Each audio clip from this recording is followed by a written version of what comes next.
يا حامل القرآن قد خصك الرحمن بالفضل والتيجان والروح والريحان يا حامل القرآن. احمدہ ونصلی علی رسولہ الکریم، اما بعد، فاعوذ باللہ من الشیطان الرجیم، بسم اللہ الرحمن الرحیم۔ الف لام را تلک آیات الکتاب المبین، انا انزلناہ قرآنا عربیا لعلکم تعقلون، صدق اللہ العظیم۔ رب اشرح لی صدری ویسر لی امری واحلل عقدۃ من لسانی یفقہوا قولی واجعل لی وزیرا من اہلی، آمین یا رب العالمین۔ پچھلی کلاس میں ہم یہ پڑھ رہے تھے کہ استاذ کا طالب علم کے ساتھ کیسا تعلق ہونا چاہیے، اور آخری بات ہم نے یہ پڑھی تھی کہ استاذ کو چاہیے کہ وہ اپنے شاگردوں کے مصالح یعنی خیر کے معاملات، ان کے فائدے کی چیزیں، ان کی ویسی ہی اس کو پریشانی ہو جیسے اس کو اپنی اولاد اور اپنے فائدوں کی پریشانی ہوتی ہے یا اس کے لیے وہ کنسرنڈ ہوتا ہے۔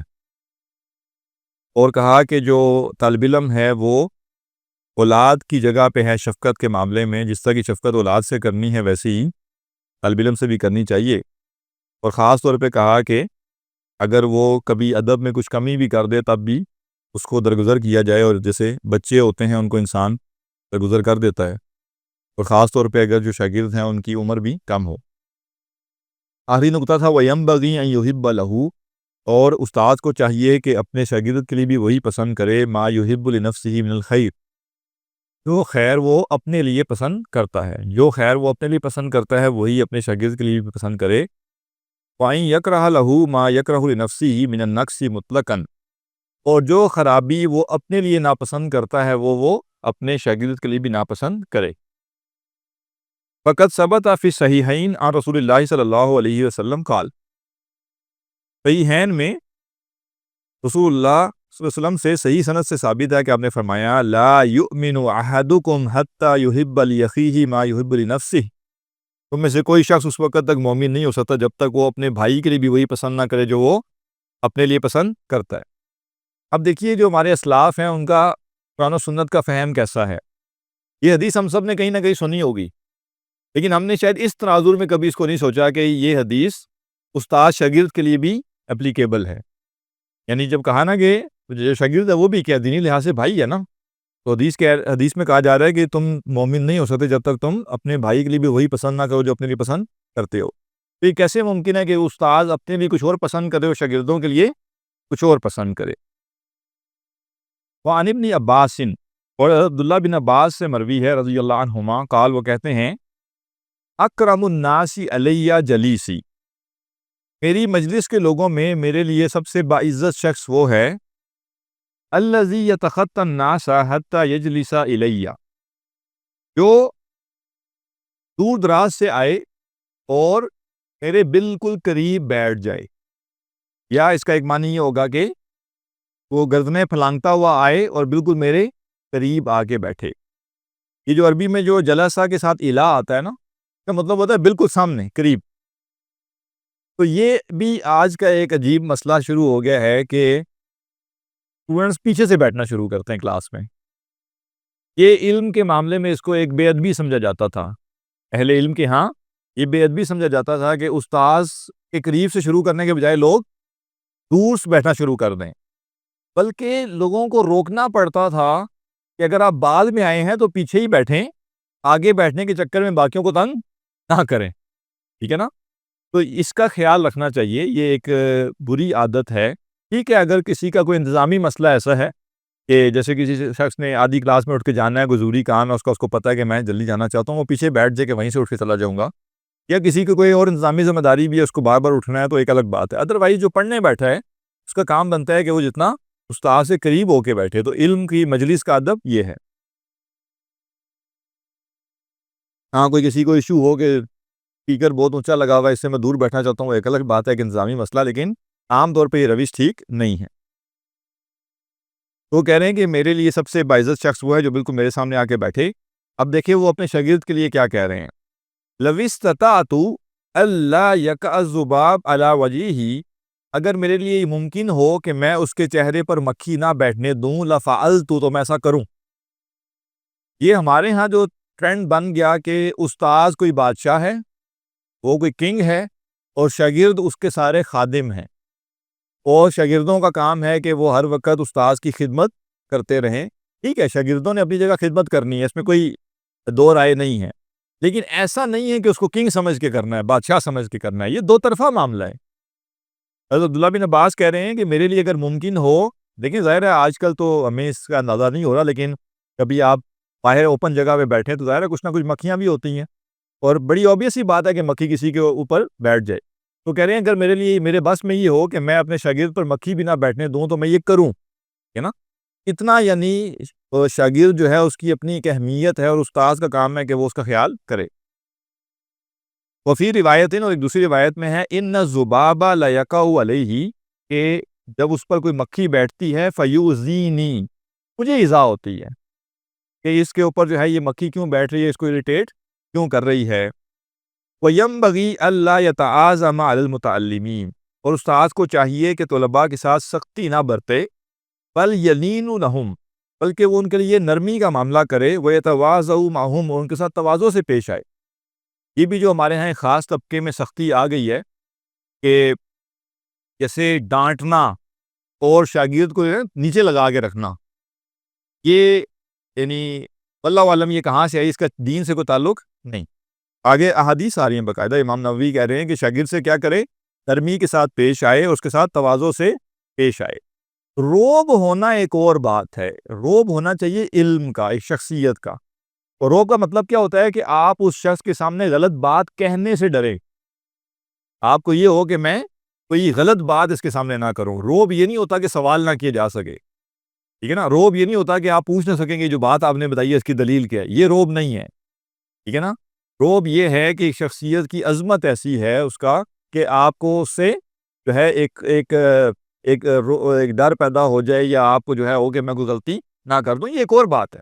اور یہ جو روب ہوتا ہے نا، یہ کوئی شخص پیدا کر نہیں سکتا، یہ فطری طور پہ انسان کی شخصیت میں ہوتا ہے، اور جو تکلفاً یہ پیدا کرتا ہے وہ کچھ اور ہی بنا دیتا ہے، وہ روب نہیں ہوتا۔ تو بعض لوگ کیا کرتے ہیں، وہ ہر دوسری بات پہ ڈانٹتے ہیں، تم نے یہ کیسے کر دیا، یہ کیوں کیا، وہ کیوں کیا، اور ان کو لگتا ہے کہ میں کیا کر رہا ہوں، میں روب پیدا کر رہا ہوں۔ یہ روب نہیں ہے، روب وہی ہوتا ہے جو بغیر کچھ کیے پیدا ہو، ٹھیک ہے نا؟ ہوتے ہیں ایسے، ہمارے اساتذہ میں سے بھی ایسے ہیں کہ بہت یعنی لوگ ان کے سامنے کوئی بات کرتے ہوئے ذرا سوچ سمجھ کے بات کرتے ہیں، ٹھیک ہے نا؟ لیکن یہ نہیں ہے کہ انہوں نے کبھی کلاس میں ڈانٹا ہے بہت زیادہ یا غصہ بہت زیادہ کی اس وجہ سے، بلکہ ان کی شخصیت کی ایک عظمت ہے اور لوگ خیال کرتے ہیں۔ تو لہٰذا روب اپنی جگہ ہونا چاہیے، مسخرہ نہ بن جائے شاگرد کے ساتھ بندہ، اور اس حد تک نہ ہو جائے کہ علم کی بے توقیری ہو جائے، لیکن رویے میں نرمی ہونی چاہیے، شفقت ہونی چاہیے۔ فقط جاء فی التواضع لأحد الناس اشیاء کثیرہ معروفہ، بس عام لوگوں کے ساتھ تواضع اختیار کرنے کے بارے میں بہت سی باتیں جو معروف باتیں ہیں وہ بیان کی گئی۔ فکیف بہؤلاء الذین هم بمنزلۃ اولادہ، تو پھر ان لوگوں کے بارے میں کیا خیال ہے کہ جو اس کی اولاد کی مانند ہیں، یعنی غیر متعلق شخص کے بارے میں بھی بہت سی روایتیں جو بتاتی ہیں کہ کیا کرنا چاہیے، نرمی سے پیش آنا چاہیے۔ تو یہ جو شاگرد ہے یہ تو اس کی اولاد کی جگہ ہے، تو اس کے ساتھ بھی کیا کرنا چاہیے، نرمی سے پیش آنا چاہیے۔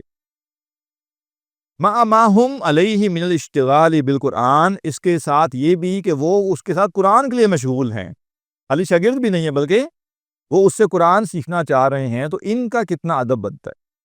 اب آپ دیکھیے ہمارے اسلاف کی تعلیمات یہ ہیں، اور معذرت کے ساتھ ہمارے ہاں مدارس میں خاص طور پہ حفظ قرآن کا جو معاملہ ہے، مار مار کے اس کو بیچارے کو آدھا کر دیتے ہیں، اور کیوں کرتے ہیں، کیونکہ وہ قرآن یاد کر رہے۔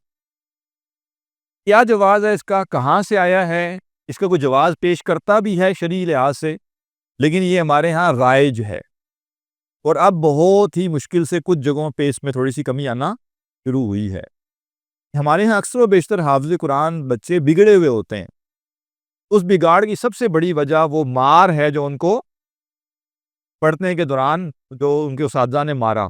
اور المیہ یہ ہے کہ مدارس میں جو قاری صاحبان اکثر و بیشتر بچوں کو مارتے ہیں، وہ لگ رہا ہوتا ہے کہ کوئی پرانے خاندانی کوئی تنازعات ہیں، کوئی جھگڑے ہیں، جو گرجز ہیں جو کہ وہ نکال رہے ہیں، موٹا ڈنڈا اور بالکل پیٹ دینا بچے کو۔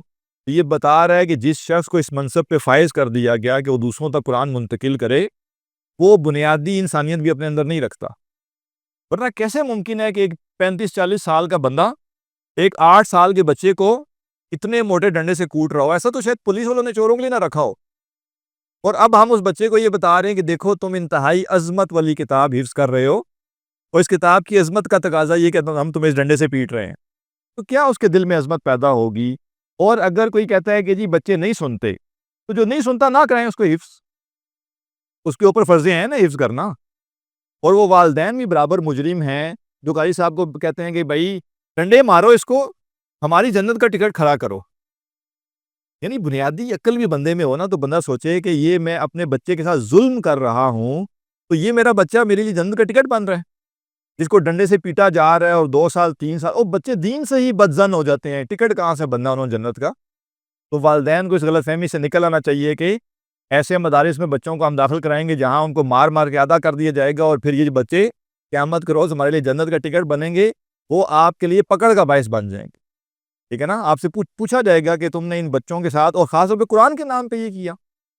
وہ قرآن جو کل دنیا میں عدل قائم کرنے آیا ہے، اس قرآن کو سینے میں محفوظ کرنے والے کو پیٹ پیٹ کے ادا کر دیا جائے اور کہا جائے کہ یہ فضیلت کا کام ہے. یہ کوئی فضیلت کا کام نہیں. تو کوئی گنجائش یعنی بچوں کو مارنے کی کوئی گنجائش نہیں. اور خاص طور پہ یہ جو ظالمانہ قسم کا نظام ہے یہ بالکل غلط ہے، اس کی کوئی گنجائش نہیں. ہاں استاد سختی کرے، وہ مطلب ویسے سزا دے سکتا ہے جیسے ہمارے ہوتا تھا کہ بھائی کھڑے ہو جاؤ 10 منٹ کے لیے، ٹھیک ہے نا، یہ ایک اور بات ہے. لیکن یہ کیا کہ آپ پیٹنا شروع ہو گئے تو یہ اندر کی جو حیوانیت ہے نا اصل میں یہ وہ نکل کے باہر آ رہی ہوتی ہے. وَمَا لَهُمْ عَلَيْهِ مِنْ حَقِّ الصُّحْبَةِ، اس پر مستزاد یہ کہ ان کا صحبت کا حق بھی ہے. یعنی وہ بچہ جو پڑھنے آیا ہے یا کوئی بھی شاگرد جو پڑھنے آیا ہے وہ اپنے 2 گھنٹے 4 گھنٹے 6 گھنٹے آپ کی صحبت میں بیٹھ رہا ہے. جیسے ہمارے یہاں کوئی گھر میں مہمان آتا ہے تو ہم کیا کرتے ہیں اس کے ساتھ کوئی اکرام کرتے ہیں نا اس کا. تو ٹھیک ہے وہ پڑھنے آیا ہے، وہ آپ کو کوئی مادی فائدہ نہیں پہنچا سکتا، لیکن اس کا کچھ بیسک ادب تو کوئی احترام تو ہونا چاہیے انسانیت کا کہ آپ اس کے ساتھ کریں. وَتَرَدُّدِهِمْ إِلَيْهِ، اور وہ اس کے پاس بار بار آتے بھی ہیں. وَقَدْ جَاءَ عَنْ رسول اللہ صلی اللہ علیہ وسلم أَنَّهُ قال، رسول اللہ صلی اللہ علیہ وسلم سے منقول ہے کہ آپ نے فرمایا لِینُوا لِمَن تُعَلِّمُونَ وَلِمَن تَتَعَلَّمُونَ مِنْهُ، آپ نے فرمایا جن کو تم تعلیم دیتے ہو ان کے ساتھ بھی نرمی سے پیش آؤ اور جن سے تم علم حاصل کرتے ہو ان کے ساتھ بھی نرمی سے پیش آؤ. استاذ غصہ کر سکتا ہے لیکن کس چیز پر؟ سکھانے کے لیے، ادب سکھانے کے لیے. یہ نہیں ہے کہ وہ ہر وقت غصے کی حالت میں رہے اپنا روب طاری کرنے کے لیے اور اگلے کو دبانے کے لیے. یعنی کسی نے بہت نامناسب بات کر دی ہے یا نامناسب حرکت کی ہے تو اس کی تربیت کے لیے اس کے اوپر تھوڑا سا غصہ بھی کرنا جائز ہے، کوئی مسئلہ نہیں.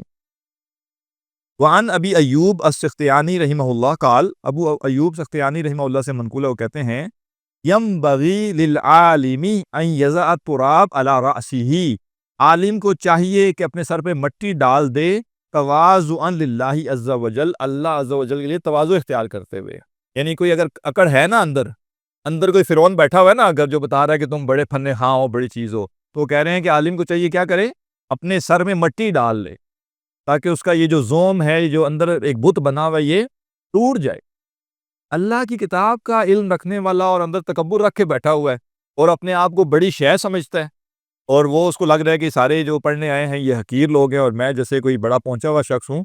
تو کہہ رہے ہیں کہ اگر اس کو ضرورت پڑے نا اپنی اس بت کو توڑنے کے لیے تو اپنے سر پہ مٹی بھی ڈال لے تاکہ وہ جو اس کا بت ہے وہ ٹوٹ جائے. فصل وَيَنبَغِي أَن يُعَدِّبَ الْمُتَعَلِّمَ عَلَى التَّدْرِيجِ، اور استاذ کو چاہیے کہ طالب علم کو ادب سکھائے تدریج کے ساتھ. پہلے دن ہی نہیں آتے ہی اس کو 1,500 پالیسیز دے دی کہ نا یہ کرنا ہے، یہ نہیں کرنا، یہ کرنا ہے، یہ نہیں کرنا، نہیں، اس کو تدریج کے ساتھ ادب سکھائے. بالآداب سنیہ و شیم المرضیہ، اعلیٰ آداب و اچھے اخلاق اس کو سکھائے.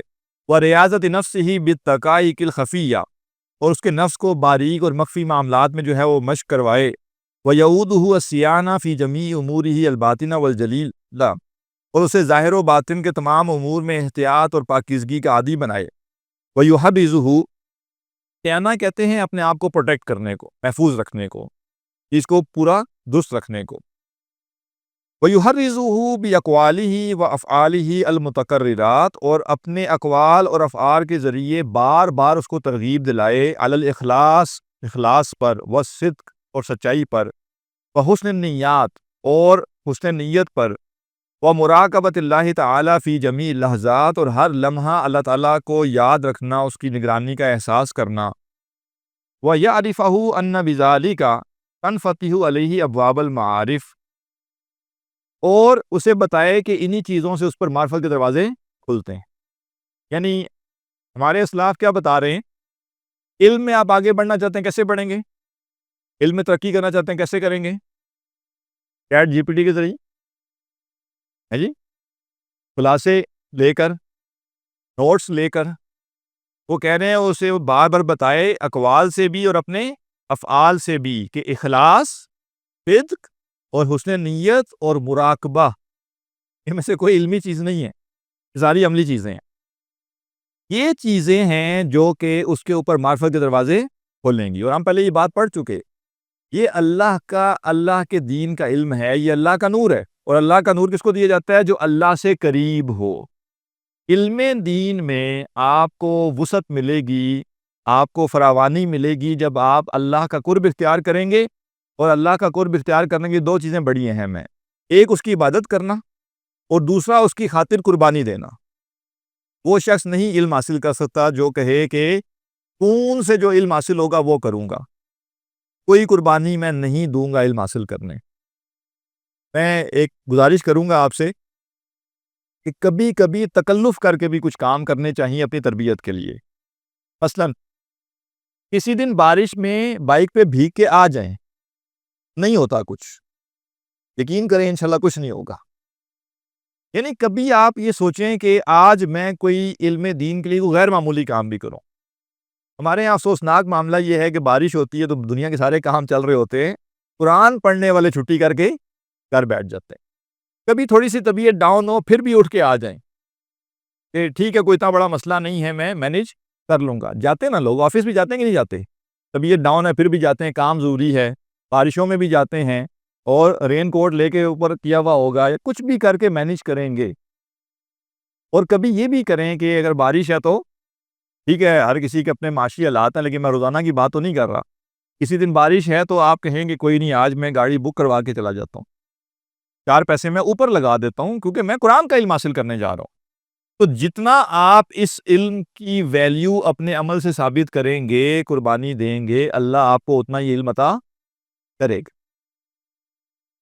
ہمارے اساتذہ میں سے ایک استاذ ہیں، تو اللہ تعالیٰ نے ان کو غیر معمولی برکت عطا کی ہے علم میں، اور یعنی آپ اسے اندازہ کیجئے کہ مجھے ابھی ریسنٹلی پتہ چلا کہ ان کی 1-2 کتابیں ایسی ہیں جو انہوں نے مفتی تقی عثمانی صاحب کو بھیجی، تو انہوں نے باقاعدہ آگے سے ان کو خط لکھا، اور انہوں نے اس کی بڑی تعریف کی کہ یہ کتابیں آپ کی بہت اچھی ہیں، اور ان کی کتابیں کشمیر سے شائع ہو رہی ہیں، مقبوضہ کشمیر سے، انڈیا سے شائع ہو رہی ہیں، ان کی زبانوں اور دوسری زبانوں میں لوگوں نے ان کی کتابوں کا ترجمہ کر دی ہے، اور ابھی بڑی ینگ ایج۔ لیکن اس کے پس منظر کیا ہے؟ پس منظر یہ ہے کہ جب انہوں نے علم حاصل کیا تو ان کے پاس کچھ بھی نہیں ہوتا تھا، انتہائی فقر کے ساتھ، اور انتہائی آپ کہہ لیجئے کہ کم پہ قناعت کر کے انہوں نے یہ علم دین حاصل بھی کیا، اور اس علم کو آگے لوگوں میں پہنچانا بھی شروع کیا۔ اللہ تعالیٰ نے ایک وقت میں فراوانی بھی دے دی، لیکن آزمائش سے وہ گزرے ہیں۔ تو یہ علم میں برکت حاصل ہوگی قربانی کے ذریعے۔ ہر ایک کا اپنا اپنا معاملہ قربانی کا، کسی کے لیے وقت کی قربانی اہم ہے، کسی کے لیے پیسے کی قربانی اہم ہے، کسی کے لیے اپنے کمفرٹ کو چھوڑنا اہم ہے، لیکن آپ اللہ کے سامنے کوئی تو ایسی چیز رکھیے کہ آپ اس بنیاد پہ یہ کہہ سکیں کہ اے اللہ، میں نے تیری کتاب کے علم کو ترجیح دی ہے، میں نے اس کے لیے قربانی دی ہے۔ تو لہٰذا علم میں ترقی آپ کی رٹے لگانے سے اور یعنی چیٹ جی پی ٹی کے ماہر بننے سے نہیں ہے۔ وہ ڈیٹا آپ کو مل جائے گا، انفارمیشن کا انبار آپ کو مل جائے گا، لیکن علم میں اس سے برکت نہیں آئے گی، وہ سیکنڈری چیزیں ہیں۔ وَيَنشَرِحُ صَدْرُهُ، اور اس کا سینہ کھلے گا، وَيَتَفَجَّرُ مِنْ قَلْبِهِ يَنَابِيعُ الْحِكَمِ وَاللَّطَائِفِ، اور اس کے دل سے حکمتوں اور لطیف باتوں کے چشمے پھوٹتے ہیں۔ یہ ایسے ہی ہے، انسان کو یہ سمجھ بھی نہیں آ رہا ہوتا کہ یہ جو میں نے بات کی ہے، یہی جو میں نے تحریر لکھی ہے، یہ آئی کہاں سے؟ یعنی انسان دیکھیں کچھ نے علم دین حاصل کیا، اس کے بعد پڑھانا شروع کیا، درس دینا شروع کیا، یا کوئی مضمون لکھنا شروع کیا، تو کبھی کبھی وہ بندہ جب اس چیز کو دیکھتا ہے تو بندے کو خود یہ احساس ہوتا ہے کہ یہ آئی کہاں سے، یہ اس طرز پہ، یہ اس اسلوب سے یہ بات میری زبان سے جاری ہوئی کیسے؟ تو کیا تھا، وہ اللہ کے ساتھ جو قرب تھا اس کے نتیجے میں اللہ تعالیٰ نے اس کی زبان سے وہ جاری کروا دی۔ وَيُوَفَّقُ فِي أَفْعَالِهِ وَيُبَارَكُ لَهُ فِي عِلْمِهِ وَحَالِهِ، اور اس کے علم اور اس کی حال میں برکت دی جائے گی۔ وَيُوَفَّقُ فِي أَفْعَالِهِ وَأَقْوَالِهِ، اور اس کے اقوال اور افعال میں اس کو توفیق عطا کی جائے گی۔ فصل، تعلیم المتعلمین فرض کفایہ، طالب علموں کو تعلیم دینا فرض کفایہ ہے، یعنی اس کا سٹیٹس کیا ہے؟ تو ٹیچنگ کیا ہے؟ قرآن کی تدریس یہ کیا ہے؟ فرض کفایہ ہے، یہ ہر ایک پہ لازم نہیں ہے، لیکن آگے وہ وضاحت کر رہے ہیں کہ فرض کفایہ سے مراد کیا ہے۔ فَإِن لَّمْ يَكُن مَن يَصْلُحُ إِلَّا واحد، اگر ایک ہی آدمی ہو جو اصلاح کر سکتا ہے، فَعَيَّنَ عَلَيْهِ، تو اس کے لیے یہ پھر فرض عین ہو جائے گا۔ مراد کیا ہے؟ بالفرض ایک گاؤں ہے، اس گاؤں میں لوگوں کو قرآن سکھانے کے لیے بندہ ہی ایک ہے، اور ایک منیمم چاہیے تھا، اب اس ایک پہ فرض عین ہے، وہی نہیں کہہ سکتا کہ مجھ پر فرض کفایہ ہے۔ دوسرے گاؤں میں اگر دو بندے ہیں اور ایک چاہیے تو ایک اس میں سے کر لے تو کافی ہے۔ تو کہہ رہے ہیں کہ اگر کوئی ایک ہی شخص ہو جو کہ وہ ذمہ داری ادا کر سکتا ہو تو پھر اس پر فرض عین ہو جائے گا۔ وَإِن كَانَ هُنَاكَ جَمَاعَةٌ، لیکن اگر جماعت ہو، یعنی جو اہل لوگ ہیں وہ ملٹیپل لوگ ہیں، يَحْصُلُ التَّعْلِيمُ بِبَعْضِهِمْ، اور ان میں سے بعض سے تعلیم حاصل ہو سکتی ہے۔ مثلا 10 لوگ ہیں جو اس علم کو جانتے ہیں، اور درکار 3 لوگ ہیں، 3 لوگ پڑھا دیں کام پورا ہو جاتا ہے۔ وَامْتَنَعُوا كُلُّهُمْ، لیکن 10 کے 10 منع کر دیں، ساری کہہ دیں کہ ہمارے پاس ٹائم نہیں ہے، ہم نہیں پڑھا سکتے، أَثَمُوا، تو سب کے سب گناہگار ہوں گے۔ وَإِن قَامَ بِهِ بَعْضُهُمْ، اور اگر ان میں سے بعض اس کام کے لیے کھڑے ہو جائیں، اس کی ذمہ داری ادا کر دیں، سَقَطَ الْحَرَجُ عَنِ الْبَاقِينَ، تو باقیوں سے حرج ساقط ہو جائے گی۔ لہٰذا ہم جس معاشرے میں رہتے ہیں، جس ملک میں رہتے ہیں، اس ملک میں اگر قرآن کی تعلیم دینے کے لیے 10 لاکھ لوگوں کی ضرورت ہے، اور اس وقت اگر 10,000 لوگ یہ کام کر رہے ہیں تو 9,90,000 کم ہے۔ اب ہر وہ شخص جس کے پاس یہ علم ہے اور وہ یہ کام نہیں کر رہا، وہ کیا ہے؟ گناہگار ہے، چاہے کوئی مفتی اس پہ فتویٰ لگائے یا نہ لگائے۔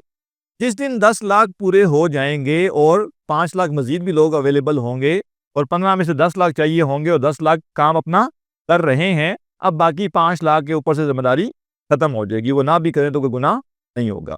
لہٰذا اس وقت جس دور سے ہم گزر رہے ہیں اور اگلے کئی سال، اس شخص کے پاس بھی صلاحیت ہے۔ اچھا، صلاحیت کا مطلب کیا؟ 2 انتہائیں ہیں ہمارے یہاں۔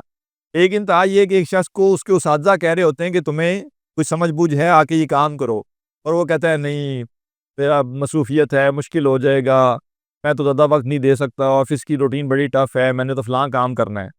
اور ایک انتہا یہ ہے کہ ایک بندہ خود آ کے کہہ رہا ہوتا ہے کہ جی مجھے کچھ پڑھانے کو دیں، اور اس کے اساتذہ کہہ رہے ہوتے ہیں کہ بھائی تم اس قابل نہیں۔ تو یہ چیز پتہ ہونی چاہیے کہ قابلیت کا معیار کیا ہے۔ قابلیت کا معیار یہ ہے کہ اساتذہ کسی کو کہیں کہ تم یہ کام کر سکتے ہو۔ قابلیت کا معیار یہ نہیں ہے کہ میں اپنے آپ کو خود ہی سرٹیفکیٹ دے دوں کہ میں اس کام کا اہل ہوں، اور پھر میں جا کے لوگوں سے کہوں کہ آپ مجھ سے یہ کام لیں۔ تو یہ طریقہ نہیں ہے۔ یہ نہ ہونا کہ کل کو بندہ پہنچ جائے، وہ کہے جی یہ آپ نے طبیعیات میں پڑھایا تھا اور اس وقت فرض کفایہ ادا نہیں ہو رہا، لہٰذا آپ مجھے تفسیر پڑھانے کو دے دیں، میں تفسیر پڑھاتا ہوں، یا میں وہ علم الکلام پڑھانا شروع کر دیتا ہوں، ٹھیک ہے نا۔ بندر کے ہاتھ میں اس طرح نہیں دینا، ٹھیک ہے نا، اس چکر میں۔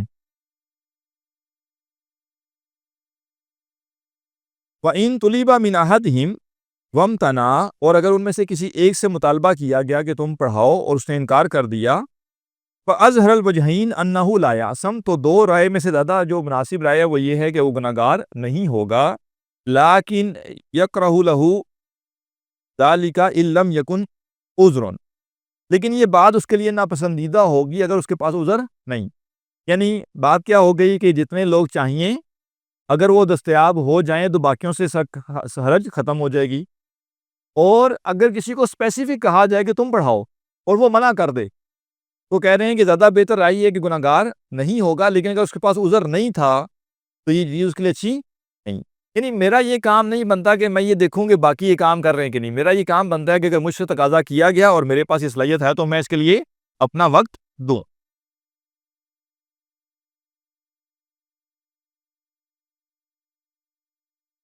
وَيُسْتَحَبُّ لِلْمُعَلِّمِ أَن يَكُونَ حَرِيصًا عَلَىٰ تَعْلِيمِهِمْ، اور یہ چیز پسندیدہ ہے کہ معلم شاگردوں کو تعلیم دینے پر حریص ہو۔ یہ بھی بڑا اہم نقطہ ہے۔ ایک یہ ہے کہ بس کسی نے کہہ دیا ہے کہ میں ویسے تو مصروف ہوتا ہوں، میرے پاس وقت نہیں ہوتا، لیکن بس بڑی ضد کی جی انہوں نے، ان کی ضد کی وجہ سے مجھے مجبوراً آنا ہی پڑا، اور اب ایسے ظاہر یہ کیا جا رہا ہے کہ میں نے بہت بڑا احسان کر دیا آ کے، اور آپ کی تو یہ اوقات تھی نہیں کہ آپ کو پڑھایا جائے۔ یہ کیا ہے؟ یہ معلم کی صحیح روش نہیں، بلکہ الٹا معاملہ ہے کہ انسان کو یہ حرص ہونی چاہیے کہ وہ علم جو میرے پاس ہے وہ لوگوں تک پہنچ جائے، میرے لیے صدقہ جاریہ بن جائے، اور کسی کو جو ہے اس سے فائدہ ہو جائے۔ تو یعنی یہ حرص ہو کہ ان کو سمجھ آئے بات، یہ نہیں ہے کہ لٹھ مار کے بس آئے اور اپنی بات کر کے چلے گئے، کسی کو سمجھ آئی یا نہیں آئی کوئی فرق نہیں پڑتا۔ مؤثراً ذالک علی مصالح نفسہ الدنیاویہ، اور وہ کہہ رہے ہیں کہ اسے چاہیے کہ ایثار کرے، ترجیح دے اس کام کو، یعنی دوسروں کو قرآن کی تعلیم دینے کو، اپنے دنیاوی فائدوں سے۔ کون سے دنیاوی فائدے؟ التی لیست بضروریہ، وہ دنیاوی فائدے جو ناگزیر نہیں ہیں۔ ایک تو یہ ہے کہ گھر چلانے کے لیے مجھے 4 پیسے چاہیے، اور میں اب وہ جاب چھوڑ کے یہ پڑھانا شروع کر دوں، یہ تو ممکن نہیں ہے۔ لیکن ایک یہ ہے کہ میں شام کو کوئی ایسا کام کرتا ہوں جس کا مجھے فائدہ تو ہے دنیاوی لحاظ سے، لیکن وہ ناگزیر نہیں ہے، اس کو چھوڑ کر بھی میرا کام چل سکتا ہے۔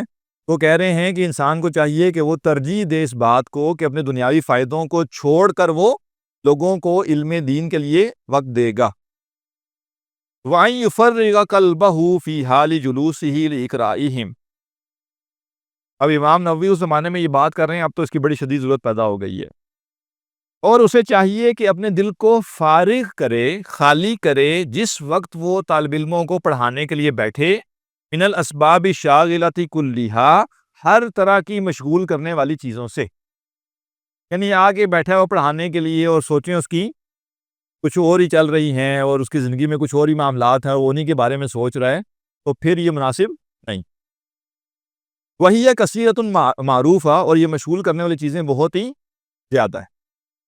وَأَن يَكُونَ حَرِيصًا عَلَىٰ تَفْهِيمِهِمْ، اور یہ کہ وہ ان کو سمجھانے کے لیے حریص ہو، یعنی اس کی حرص یہ نہ ہو کہ میں آ کے لیکچر دے کے چلا جاؤں، اس کی حرص یہ ہو کہ لوگوں کو یہ بات سمجھ آ جائے، لہٰذا اگر زیادہ وقت لگانا پڑے، زیادہ زور لگانا پڑے، زیادہ وضاحت کرنی پڑے تو وہ کرے، کیونکہ اس کا کنسرن کیا ہے کہ لوگوں کو بات سمجھ آئے۔ وَأَن يُؤْتِيَ كُلَّ إِنسَانٍ مِّنْهُم مَّا يَلِيقُ بِهِ۔ ہمارا موجودہ نظام تعلیم فارغ ہو جاتا ہے اس لائن پر، ٹھیک ہے، اور اسے چاہیے کہ ہر طالب علم کو وہ دے جس کے وہ لائق ہے۔ ہمارے نظام تعلیم کیا ہے؟ 7 سال کا بچہ، ان ساروں کو ایک جیسی چیز دی جائے گی، 8 سال کا بچہ اس کو ایک کلاس میں بٹھایا جائے گا اور ان کو ایک ہی چیز دی جائے گی۔ وہ کہہ رہے ہیں کہ ایسا نہیں ہونا چاہیے، بلکہ ہر طالب علم کو وہ دینا چاہیے جس کے وہ لائق ہے، جتنی اس میں طاقت ہے، جس میں صلاحیت ہے۔ فَلَا يُكْثِرَ عَلَىٰ مَن لَّا يَحْتَمِلُ الْإِكْثَارَ، جو شخص زیادہ بوجھ نہیں اٹھا سکتا اس کو زیادہ نہ دے۔ وَلَا يُكَثِّرَ لِمَن يَحْتَمِلُ الزِّيَادَةَ، اور جو زیادہ لے سکتا ہے اس کو کم پہ کناز نہ کروائے۔ اب ایک اسٹوڈنٹ ایسا ہے جو بیچارہ زیادہ سمجھ نہیں پاتا، اس کو لگے ہوئے ہیں دن میں 1500 قواعد بتا دیے گرامر کے، اس کو کچھ پلے نہیں پڑا، اور ایک بندہ ہے جو بہت کچھ پڑھ سکتا ہے لیکن نہیں اس سے تو کورس جلدی ختم ہو جائے گا، فیسیں کیسے پوری ہوں گی، تو نہیں ہم تھوڑا تھوڑا کر کے پڑھیں گے، نہیں ایسا نہیں ہونا چاہیے۔ اچھا، اس کا طریقہ آپ کیا ہے؟ اس کا طریقہ یہ ہے کہ وہ حد الامکان کی کوشش کرے کہ اپنی کلاس کو ڈیفائن کر لے کہ کلاس کس طرح کے لوگوں کے لیے ہے، یا وہ یہ دیکھے کہ اس کی کلاس کے زیادہ تر لوگ جو ہیں ان کی کیپیبلٹی کس طرح کی ہے، ان کو فوکس کرے، اور جو باقی لوگ ہیں ان کو الگ سے وقت دے دے۔ مثلا ایک شخص کو سمجھنے میں مشکل پیش آتی ہے لیکن وہ 1-2 لوگ ہی ہیں، باقی لوگ ذہین ہیں، تو یا تو اسے کہے کہ کسی ایسی جگہ چلا جائے جو اس کے معیار کے مطابق ہو، یا یہ کہ اس کو الگ سے کچھ وقت دے دے۔ یعنی مقصود کیا ہے؟ لوگوں کو بات سمجھ آئے، لیکچر ڈیلیور کرنا مقصود خالی نہیں۔ وَيَأْخُذَهُمْ بِإِعَادَةِ مَحْفُوظَاتِهِمْ، اور انہیں جو یاد کیا ہوا سبق ہے وہ بار بار انہیں کہے کہ وہ دہرائیں۔ وَيُثْنِيَ عَلَىٰ مَنْ ظَهَرَتْ نَجَابَتُهُ، اور جس کی ذہانت ظاہر ہو اس کی تعریف کرے، ٹھیک ہے نا، یہ بڑی اہم بات ہے، اور اس معاملے میں اکثر لوگ بہت کنجوس واقع ہوتے ہیں۔ کہ جس شخص کے بارے میں لگے نا کہ یہ جو طالب علم ہے یہ محنتی ہے، یہ ذہین ہے، اور اس کی کیا کرے؟ تعریف کرے، اس کو کمپلیمنٹ کرے، لیکن کتنا؟ عالم عالم یخشا علیہ فتنتن بإیجاب او غیرہ، ایسی تعریف کرے کہ وہ خود پسندی کا شکار نہ ہو جائے یا کسی فتنے کا شکار نہ ہو جائے۔ تم تو اب مجدد بنو گے اس امت کے، اس کی بھی ضرورت نہیں ہے اتنی بڑی تعریف کر دینے کی، ٹھیک ہے نا؟ بس اتنی تعریف ہو جس سے وہ انکریج بھی ہو جائے اور کسی فتنے میں مبتلا نہ ہو، یہ نہ ہو نا اگلے دن جا کے وہ دعویٰ کر کے بیٹھا ہو، ہے نا؟ تو بس یہی ہے کہ جی، اور اس کا سب سے آسان طریقہ یہ ہے اس کی تعریف کر کے اس خوبی کو اللہ کی طرف منسوب کر دیا جائے۔ ماشاءاللہ اللہ نے آپ کو بہت ذہانت دی ہوئی ہے، اللہ کا آپ پہ بڑا کرم ہے، آپ کو باتیں فوراً یاد ہو جاتی ہیں۔ اگر آپ یہ نہیں کریں گے، آپ کہیں گے بھائی تم تو بڑے ذہین آدمی ہو، تم تو فٹافٹ باتیں یاد کر لیتے ہو، تو اب کیا ہوگا؟ بندہ کہے ہاں میں تو بڑی کوئی چیز۔ لہٰذا جو آپ اس کی تعریف کریں اس کو فوراً سے اس خوبی کو اللہ کی طرف منسوب کر دیں کہ اللہ تعالیٰ کے آپ کے اوپر فضل ہے، کرم ہے، احسان۔ ومن کسرا، اور جو شخص پیچھے رہ جائے، انفہو تعنیفا لطیفا، تو اس کے ساتھ نرمی کا معاملہ کیا جائے۔ یہ نہ ہو کہ انسان روز اس کو تمہاری وجہ سے ہم آگے نہیں بڑھ پا رہے، تمہیں پلے ہی نہیں پڑتی بات، جو پیچھے رہ گیا اس کو بھی ساتھ ساتھ لے کے چلے، اور جو بہت شارپ ہے اس کی تھوڑی تعریف بھی کی جائے۔ فی ما لم یخش علیہ تنفیر، اور اس کو جو تنبیہ کرنی ہے نا، جو پیچھے رہ گیا، وہ ایسی نہیں کرنی کہ وہ فرار اختیار کر دے، وہ بھاگ ہی جائے کہ نہیں میں تو اب یہاں نہیں پڑھ سکتا۔ ہلکا پھلکا بھائی محنت کیا کرو، تھوڑا سا ایفرٹ کرو، کر لو گے تمہارے اندر صلاحیت ہے، بس تھوڑی سی محنت کرنے کی ضرورت ہے، تو لطیف تنبیہ کرے۔ ولا یحسد احدا منہم لبراءۃ تظہر منہ، اور کسی طالب علم کے اندر جو غیر معمولی صلاحیت ہے اس کی بنیاد پر اس سے حسد نہ کرے، یہ بھی ایک خرابی ہے جس کے امکانات ہوتے ہیں۔ بعض اوقات کسی شاگرد میں بندہ دیکھتا ہے کہ یہ تو مجھ سے بھی شارپ ہے، تو اس کو بیچارے کو حسد شروع ہو جاتا ہے کہ یہ مجھ سے آگے نہ نکل جائے، تو ایسا نہیں ہونا چاہیے، ہے نا؟ وہ اسلامک یونیورسٹی میں ایک ہمارے کلاس فیلو تھے، تو فقہ کی کلاس ہو رہی ہوتی تھی، تو استاد جب پڑھا رہے ہوتے تھے تو وہ کہتے تھے کہ نہیں یہ جو آپ بات بیان کریں نا یہ ایسے نہیں ہے، یہ ایسے ہے، اور وہ بخاری کی فلاں حدیث ہے اور مسلم کی فلاں حدیث ہے، تو پورا والا بھی ذکر کر دیتے تھے۔ تو ہفتہ ہی گزرا، یعنی کچھ دن گزرے، تو جو استاد سے انہوں نے کہا جب تمہیں سارا کچھ آتا ہے تو تم یہاں کرنے کیا آئے ہو، ٹھیک ہے نا؟ کہیں میری غلطی نکالنے آئے ہو صرف، کیا؟ تو بعض اوقات ایسا ہو جاتا ہے کہ ایک شاگرد اتنا ذہین ہوتا ہے یا اتنا محنتی ہوتا ہے کہ وہ لگ رہا ہوتا ہے کہ آگے نکل جائے گا، تو ایسی وجہ پہ اس پہ حسد نہ ہو جائے، او ہو یہ تو آگے نکل گیا۔ ولا یستکثر فیہ ما انعم اللہ بہ علیہ، اور جو اللہ کا اس پر غیر معمولی فضل ہے اسے زیادہ نہ سمجھے، ٹھیک ہے نا؟ فإن الحسد للأجانب حرام شدید التحریم، کیونکہ جو اجنبی لوگ ہیں ان سے جو حسد ہے وہ بھی سخت حرام ہے۔ فکیف للتلمیذ الذی ہوا بمنزلۃ الولد، تو اس شاگرد کے ساتھ حسد کرنا کتنا برا ہوگا جو کہ اس کی اولاد کی جگہ پر ہے۔ وَيَعُودُ مِنْ فَضِيلَتِهِ إِلَىٰ مُعَلِّمِهِ فِي الْآخِرَةِ، اور اسے چاہیے کہ طالب علم کو جو ہے وہ جو فضیلت ہے آخرت کی، الثواب الجزیل، جو آخرت میں اسے عظیم ثواب ملے گا، اس کو یاد کرائے، وفی الدنیا یاد کرے، وفی الدنیا ثناء الجمیل، اور دنیا میں اچھی تعریف اور شہرت، واللہ الموفق، اور اللہ ہی جو ہے وہ توفیق دینے والا ہے۔ فصل وَيُقَدِّمَ فِي تَعْلِيمِهِمْ إِذَا ازْدَحَمُوا الْأَوَّلَ فَالْأَوَّلَ، جب طلباء کی بھیڑ ہو جائے، زیادہ لوگ آ جائیں، تو اسے چاہیے کہ تعلیم دینے میں جو پہلے لوگ آئے ہیں ان کو پہلی ترجیح دے۔ یعنی پہلے یہ ذہن میں رکھیے کہ یہ جو آج انداز ہے نا، یہ پہلے نہیں تھا کہ فکس ٹائمنگز ہیں، لوگ رجسٹر ہوئے ہیں اور اس ایگزیکٹ ٹائم پہ آئیں گے، ایگزیکٹ ٹائم پہ جائیں گے۔ پہلے ایسا نہیں ہوتا تھا، پہلے یہ ہوتا تھا کہ یا تو استاذ جا کے جیسے مسجد میں بیٹھ گیا، یا جو بھی اس کی ایک پلیس ہے جہاں پہ وہ لوگوں کو پڑھاتا ہے، اور مختلف اوقات میں شاگرد آ رہے ہیں اور وہ اسے چیزیں پڑھ رہے ہیں، تو بالکل ممکن ہے کہ کبھی زیادہ لوگ آ جائیں، کبھی کم آ جائیں، تو ایسے فکس نہیں ہوتا تھا۔ اور یہ بھی نہیں ہوتا تھا کہ شاگرد آ کے بیٹھے اور استاذ نہ آئے تو وہ فٹافٹ گھڑی دیکھ رہے ہیں اور 5 منٹ بعد وہ جا کے اس کو تنگ کرنا شروع کر دیں۔ آگے ذکر آئے گا کہ جب شاگرد آ کے بیٹھے پڑھنے کے لیے تو بس آ کے انتظار کریں، ٹھیک ہے نا؟ جا کے نہ کہیں کہ ہاں جی میں آ گیا ہوں، آپ پڑھانے آ جائیں آپ، تو یہ انداز پہلے نہیں تھا۔ یہ تو اب ذرا چیزیں فارملائز ہو گئی ہیں، بہت وہ ہو گئی ہیں، اور اس کا دوسرا نقصان کیا ہے؟ تو دوسرا نقصان یہ ہے کہ جب استاذ پڑھانے کے لیے 5 منٹ لیٹ ہو جائے تو سب لوگ انتظار کر رہے ہوتے ہیں کہ یہ 5 منٹ لیٹ کیوں ہو گیا، اور اب تو یہ بھی بدل ہو گیا کہ استاد پہلے آگے بیٹھا ہوتا ہے اور پڑھنے والے بعد میں آ رہے ہوتے ہیں، ٹھیک ہے نا. یہ جیسے ہوتا ہے نا، کلاس میں آئے پورے ٹائم پہ دیکھا ٹیچر نہیں ہے، کلاس سے نکل گئے. یعنی باہر کون سی خاص آکسیجن ہوتی ہے، ٹھیک ہے نا، جس سے انسان کے جو ہے وہ کیا ہوتا ہے، ہیموگلوبن بہتر ہونا ہے، اور اندر کون سی ایسی کوئی جو ہے وہ وبا پھیلی ہوئی ہے جس میں 2 منٹ بیٹھ کے تو کوئی بیماری لگ جائے گی. تو یہ کوئی عجیب سی ایک روش ہے کہ ایک ایک سیکنڈ بھی بس جو ہے وہ بس گھوم پھر کے گزارنا ہے. تو ایسا نہیں، پہلے تو لوگ آگے گھنٹہ گھنٹہ بیٹھے رہتے تھے، اور استاد صاحب جو ہے وہ اپنے حساب سے اپنے ٹائم پہ جب فراغت ہوگی وہ نکل کے آئیں گے اور وہ پڑھا دیں گے. وَيُقَدِّمَ فِي تَعْلِيمِهِمْ إِذَا دَهَمُوا الْأَوَّلَ فَالْأَوَّلَ. تو جب زیادہ لوگ آ جائیں تو کیا کرے، جو پہلے آئے ہیں ان کو پہلے پڑھائے، جو بعد میں آئے ہیں ان کو بعد میں پڑھائے.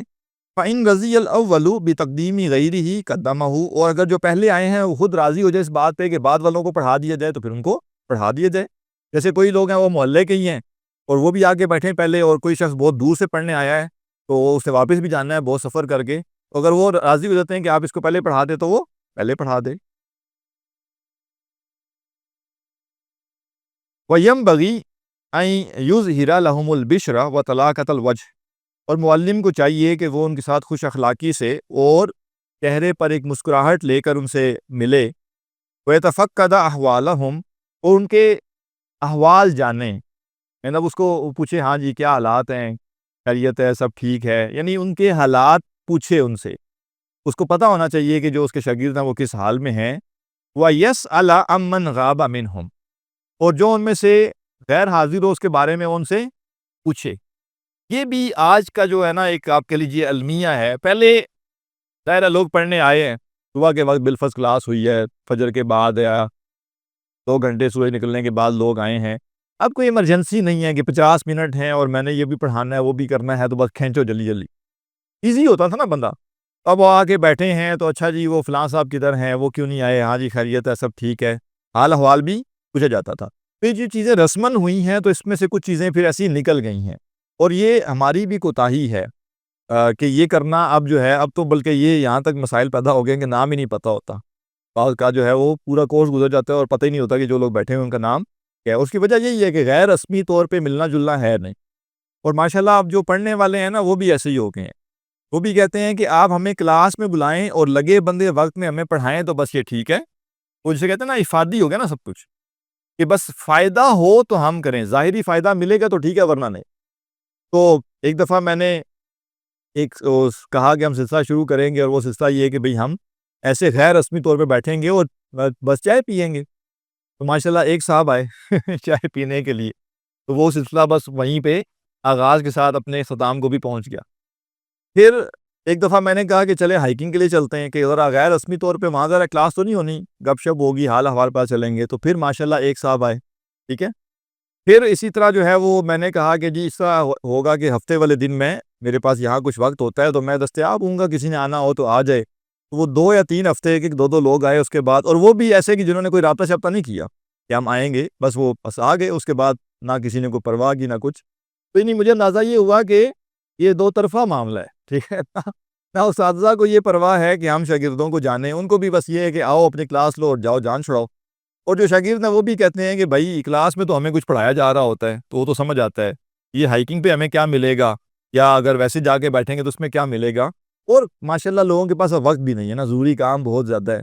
تو لہٰذا اب یہ چیز تو بدل نہیں رہی، لیکن یہ ہونی چاہیے جس قدر ممکن ہو کہ تعارف جو ہے وہ ہو اور آپس میں احوال بھی ایک دوسرے کے پتہ ہوں. وَلَا يَمْتَنِعْ مِنْ تَعْلِيمِ أَحَدِهِمْ لِكَوْنِهِ غَيْرَ صَحِيحِ النِّيَّةِ. اور کسی شخص کو تعلیم دینے سے اس بنیاد پر انکار نہ کیا جائے کہ اس کی نیت درست نہیں ہے. بڑی اہم بات کہ جب کوئی شخص علم حاصل کرنے آیا ہے، آپ کو صاف نظر آ رہا ہے کہ اس کی نیت ٹھیک نہیں ہے، یہ گڑبڑ نیت ہے اس کی، اس بنیاد پر اس کو علم حاصل کرنے سے منع نہ کیا جائے. کیوں نہ کیا جائے؟ فقد قال سفیان وغیرہ. سفیان اور ان کے علاوہ کچھ اور اہل علم کہتے ہیں طلبہم للعلم نیہ، ان کا علم حاصل کرنا اپنی ذات میں خود ایک نیت ہے. وقالو، اور کچھ اہل علم نے کہا طلبنا العلم لغیر اللہ، ہم نے علم کو اللہ کے سوا کسی اور مقصد کے لیے حاصل کیا. فَأَبَا أَن يَكُونَ إِلَّا لِلَّهِ، تو علم نے انکار کر دیا کہ وہ ہو مگر اللہ کے لیے. معناہو، اس کا معنی یہ ہے کانت غایتہ ان صار للہ تعالی، کہ اس کا انجام یہ ہوا کہ وہ علم اللہ کے لیے ہو گیا۔ اس کا مطلب کیا؟ اب دیکھیے ظاہر سی بات ہے، ایک شخص جس نے ابھی علم حاصل نہیں کیا، وہ جب علم حاصل کرنے آئے گا تو اس کو نہیں پتا نا، وہ علم حاصل کر کے چیزیں جانے گا۔ اگر ہم یہ چاہیں کہ سارا نیکی تقوی اختیار کر کے اخلاص اور جو ہے وہ ساری باطنی بیماریاں دور کر کے وہ پڑھنے آئے، تو پھر اس نے کرنا کیا ہے؟ یہ تو ایسے ہی ہے جیسے کوئی شخص ڈاکٹر کے پاس جائے علاج کرانے کے لیے اور ڈاکٹر سے کہے اوئے بخار کر کے آئے ہو، ہیں کھانسی ہے تمہیں، تو ظاہر ہے وہ آیا کس لیے؟ وہ اپنے مرض کا علاج کرنے، بتا کہ تب آنا جب نہ تمہیں بخار ہو، نہ کھانسی ہو، نہ نزلہ ہو، ٹھیک ہے نا؟ تو پھر وہ ڈاکٹر کے پاس جائے گا کیوں؟ تو جو شخص علم دے رہا ہے اسے یہ پتا ہونا چاہیے کہ بندہ اپنے مسئلے ہی لے کر آئے گا اور مسائل کے ساتھ ہی آئے گا، اور یہ علم ہی اس کی اصلاح کرے گا۔ لہٰذا اگر علم حاصل کرنے کو آیا اس کی نیت ٹھیک نہیں ہے تو کوئی بڑی بات نہیں ہے، اس علم کے دوران اس کی نیت صحیح ہو جانی چاہیے۔ اگر وہ آیا بھی ایسے ہی اور گیا بھی ایسے ہی تو المیہ ہے، تو مسئلہ ہے۔ لیکن اگر وہ غلط نیت سے آیا، تو مثلا ایک شخص اس لیے علم حاصل کرنے آیا تھا کہ دوستوں کے ساتھ بحث مباحثہ ہوتا ہے اور میں ذرا دلیل نہیں دے پاتا، چلو جا کے ذرا تھوڑا سا پڑھوں گا اور جا کے اپنے دوستوں سے بحث مباحثہ کیا کروں گا، اب یہ نیت ٹھیک نہیں ہے۔ یا ایک شخص جو ہے وہ چاہتا ہے کہ میرے دائیں میں کچھ لوگ جو ہیں وہ مجھے داڑھی میں نے رکھی ہوئی ہے اور مجھے وہ سمجھتے ہیں کہ یہ بڑا کوئی عالم فاضل ہے، لیکن جب وہ گفتگو ہوتی ہے تو میں ایکسپوز ہو جاتا ہوں کہ ایسا نہیں ہے، تو چلو میں ذرا جا کے تھوڑا سا پڑھ کے آ جاؤں، تاکہ حلیہ تو ہے ہی صحیح علماء والا، ساتھ میں جو ہے وہ تھوڑے سے چار باتیں بھی آ جائیں۔ یا کوئی شخص اس لیے پڑھتا ہے کہ بھائی آج کل جو ہے وہ آن لائن تجوید پڑھا کر بڑی کمائی ہوتی ہے، لہذا اگر میں چند باتیں یہاں سے سیکھ جاؤں گا تو ڈالروں میں اور پاؤنڈز میں کما سکوں گا۔ اب یہ نیتیں کوئی اچھی نیت نہیں ہے، لیکن وہ جو پڑھانے والا ہے اصل میں اسی کی ذمہ داری ہے کہ وہ دوران تعلیم اگر بھانپ لے کہ یہ اس بندے کا مسئلہ ہے تو اس پہ فوکس کرے، اور تعلیم کا سلسلہ ختم ہونے سے پہلے پہلے اس شخص کی نیت ٹھیک ہو چکی ہو۔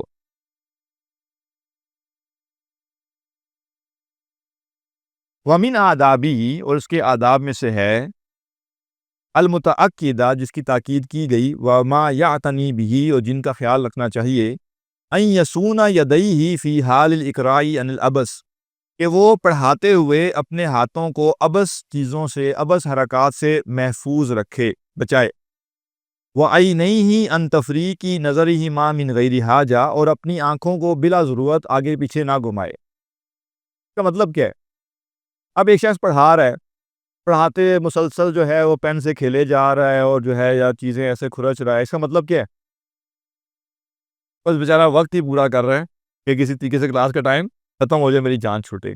تو انسان جب یعنی بولتے ہوئے، بات چیت کرتے ہوئے کہ اور ایکٹیویٹی بھی ساتھ کر رہا ہوتا ہے، اس کی بوریت کی علامت ہوتی ہے، لہٰذا منع کیا گیا کہ وہ کیا کرے، یعنی اپنے ہاتھوں سے ایسے کام نہ کرے۔ یا جیسے کچھ لوگوں کا مسئلہ یہ ہوتا ہے کہ وہ پڑھا رہے ہیں، اب پڑھاتے ہوئے وہ لگے ہوئے ہیں، بس ہر وقت جو ہے نا کپڑے سیدھے ہو رہے ہیں، تو ٹھیک ہے بھائی خارش ایک دفعہ ہو گئی نا، ٹھیک ہے، وہ پکا مرض لاحق ہو گیا خارش کا، کیا وہ ہر وقت لگے ہوئے ہوں گے ایسا اور کچھ نہیں، تو وہ بدداڑی کے ساتھ کھیلے جا رہے ہیں اور پڑھاتے ہوئے، ٹھیک ہے؟ اس کا مطلب یہ ہے کہ ان کی توجہ بہت زیادہ نہیں ہے پڑھانے کی طرف، اور بوریت ہے اور بس وقت گزار رہے ہیں۔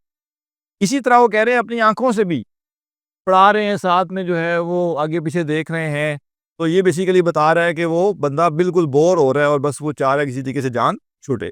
تو نہ وہ اپنے ہاتھوں سے عبث کام کرے پڑھانے کے دوران، اور نہ وہ اپنی نگاہیں بلا وجہ، یعنی نگاہیں ظاہر ہے جو لوگ بیٹھے ہوئے ہیں ان کو دیکھنے کے لیے تو پھیرے گا، لیکن یہ ہے کہ لوگ ادھر بیٹھے ہوئے ہیں اور بندہ ادھر دیکھے جا رہا ہے، نیچے دیکھے جا رہا ہے، تو یہ کوئی چیز مناسب نہیں۔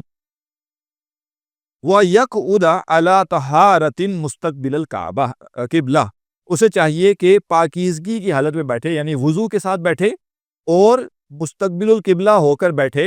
مستقبل القبلہ کا مطلب یہ ہے کہ قبلے کا استقبال، یعنی جس طرف قبلہ ہے اس طرف۔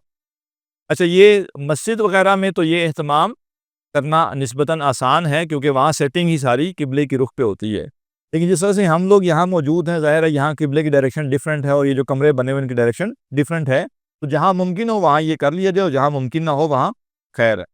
اور یہ مستقبل القبلہ بھی جو ہے نا، یا استاذ مستقبل القبلہ ہو یا شاگرد، اور عام طور پہ زیادہ آسانی اس میں ہوتی ہے کہ جو شاگرد ہیں وہ مستقبل القبلہ ہوں، کیونکہ ظاہر ہے جو یعنی ترتیب بنی ہوئی ہے مسجد کی، اس میں اگر استاذ فرنٹ پہ بیٹھے گا تو اس کی جو پیٹھ ہوگی وہ کعبہ کی طرف ہو جائے گی، لیکن جو باقی سب بیٹھے ہوں گے وہ قبلہ کی طرف وہ کر سکیں گے، استقبال کر سکیں گے۔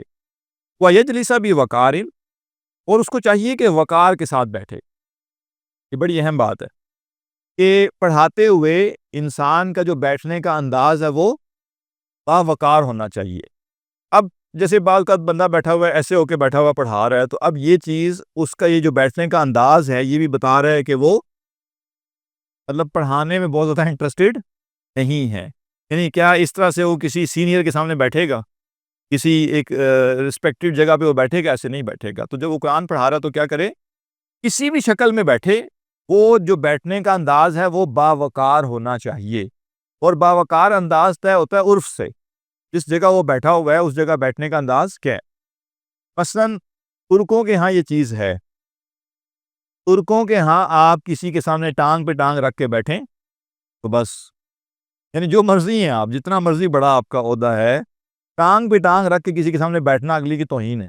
تو آپ اکثر نوٹ کریں گے وہ ترک یہ نہیں کرتے۔ تو اب وہاں کوئی اگر جا کے بیٹھے گا تو اس کے لیے مناسب نہیں ہے کہ وہ ٹانگ پہ ٹانگ رکھ کے بیٹھے۔ ہمارے ہاں اس میں کوئی خاص آر محسوس نہیں کیا جاتا، لہٰذا یہاں پہ اس میں کوئی مسئلہ نہیں۔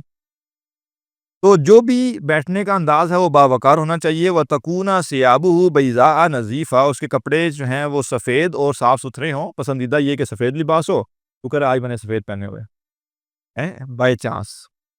وَإِذَا وَصَلَ إِلَى مَوْضِعِ جُلُوسِهِ، اور جب وہ اپنی نشست پر پہنچے، صَلَّى رَكْعَتَيْنِ قبل الجلوس، بیٹھنے سے پہلے 2 رکعتیں پڑھے۔ سواء كان الموضع مسجدا او غیرہ، برابر ہے چاہے وہ جگہ جہاں وہ علم دے رہا ہے وہ مسجد ہے یا کوئی اور۔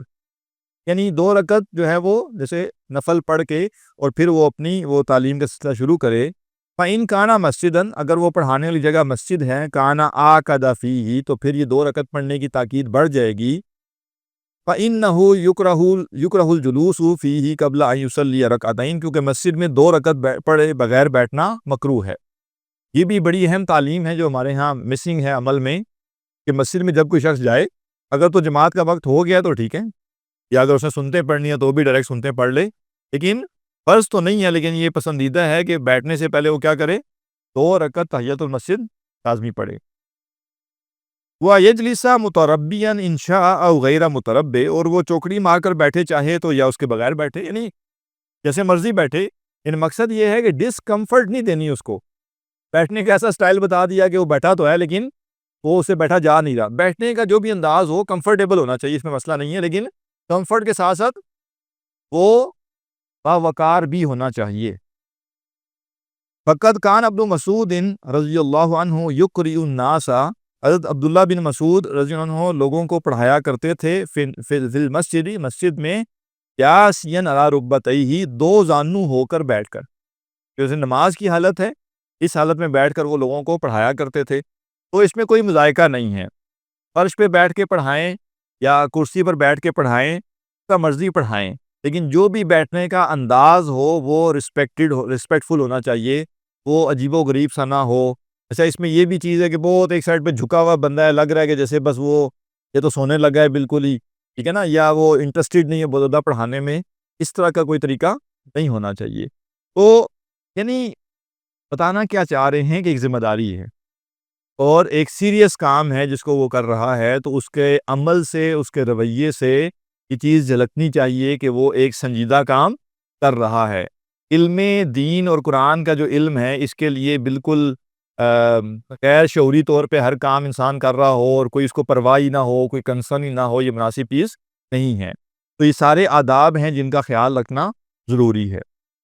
کوئی سوال ہے تو کر لیجئے، کسی حد تک بھی نہیں کر سکتا، زیادہ سے زیادہ مسئلہ تو کہے بھائی میں عاجز ہوں، ٹھیک ہے نا، میں آپ کو پڑھانے کے قابل، ہاں مار نہیں سکتا وہ، مطلب ان کو سرزنش کر سکتا ہے۔